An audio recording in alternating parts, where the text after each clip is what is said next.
C'est le plus petit, le plus effacé, Benjamin, qui va devenir pour tous le trait d'union nécessaire.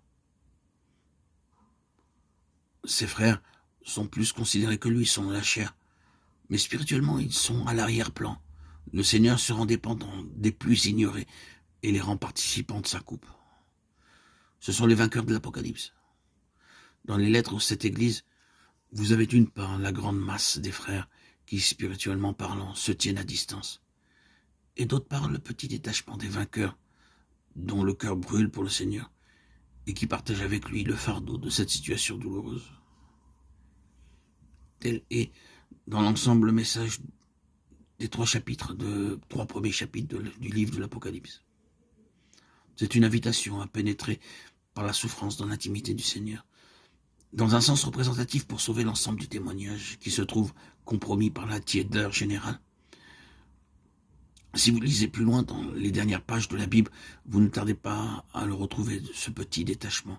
Ce sont eux qui arrivent les premiers. Les autres viennent plus tard, les vainqueurs sont là d'avance, comme représentants de tout le reste.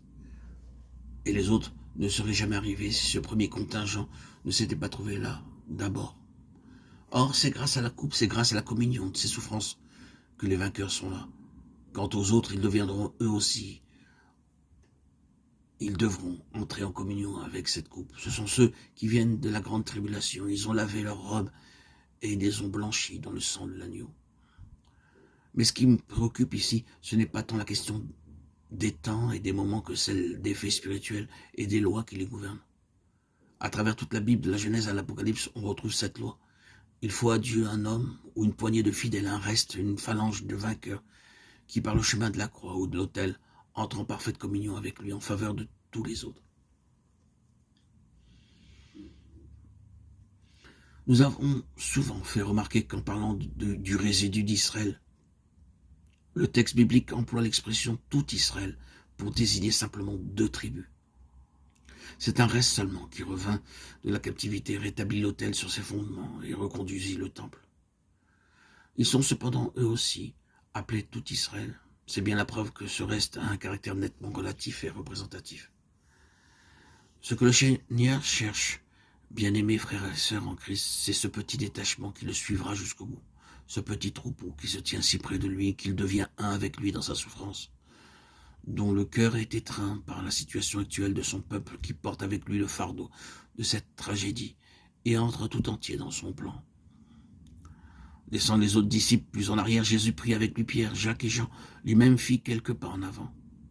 Il y a donc des degrés dans notre participation à ce ministère, et ces degrés sont en rapport direct avec le prix que nous sommes disposés à payer, la part que nous pouvons prendre des souffrances de notre Maître. Dans cette période de la Odyssée, la faible spiritualité du grand nombre est une blessure permanente au cœur de notre Seigneur, ni froid, ni bouillant. C'est au milieu de cette atmosphère-là que sa voix se fait entendre. Celui qui vaincra, je le ferai asseoir avec moi sur mon trône, comme moi j'ai vaincu, me suis assis avec mon Père sur son trône. C'est bien le trône qui nous est proposé. Si nous souffrons avec lui, nous régnerons aussi avec lui. Voilà la note que Dieu cherche à nous faire entendre à l'heure actuelle. Et je n'ai aucun doute que dans les jours qui viennent, nous ne fassions l'expérience que son appel est extrêmement pressant et réclame de notre part un examen immédiat et une solution décisive. Êtes-vous prêt à faire un pas de plus? Êtes-vous prêt à aller jusqu'au bout? Si oui, c'est le trône qui vous attend. Mais vous n'y parviendrez que par le chemin de la croix, en prenant votre part de sa coupe. La coupe s'est trouvée dans le sac de Benjamin, un des moindres, un de ceux dont on ne fait pas deux cas. Mais c'est grâce à Benjamin que le cœur de Joseph s'est ouvert à tous ses frères et qu'une parfaite communion s'est établie entre eux et lui, et les uns avec les autres. Plus de tables séparées. Les Égyptiens sont sortis. Celui qui était souverainement élevé a attiré tous ses frères à lui, et il n'y a plus là qu'un seul esprit, une seule famille.